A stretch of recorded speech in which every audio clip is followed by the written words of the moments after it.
और इसके पास से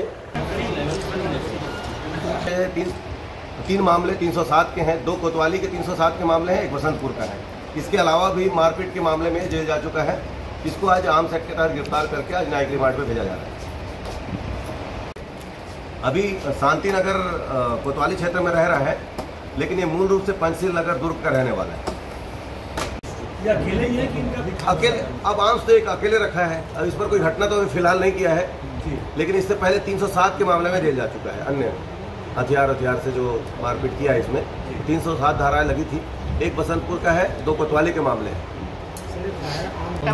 देसी पिस्टल है।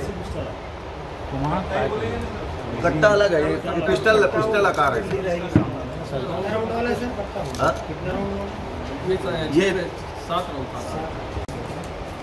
ये हवा में या जो भी, लेकिन अभी तक ऐसे सूचना नहीं मिली है कि ये किसी पर चलाया है।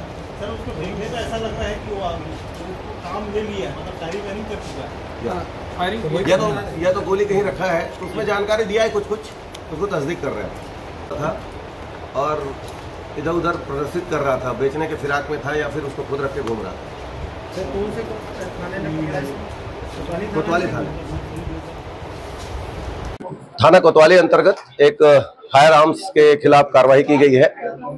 कोतवाली पुलिस को सूचना मिली कि एक व्यक्ति है जिसका नाम है सुनील निषाद, ये शांति नगर क्षेत्र का रहने वाला है। एक फायर आर्म्स लेकर घूम रहा है, जो देसी पिस्टल को लेकर घूम रहा है। इस सूचना पर पुलिस की टीम वहां रवाना हुई, उसको घेराबंदी करके पकड़ा गया। उसके पास से एक देसी पिस्टल बरामद किया गया है और इसके खिलाफ आर्म्स एक्ट के तहत कार्रवाई की गई है और इसको गिरफ्तार करके आज न्यायिक रिमांड पे भेजा जा रहा है। इसका पुराना रिकॉर्ड भी चेक किया गया। ये 3 प्रकरण जो 307 के हैं, हाफ मर्डर के केस हैं, इसमें जेल जा चुका है। इसके अलावा भी अन्य मारपीट की घटनाओं को अंजाम दिया है। ये मूल रूप से दुर्ग पंचशील नगर का रहने वाला है, हाल में यहाँ पर आकर रह रहा है और इसका एक घर भी है यहाँ पर।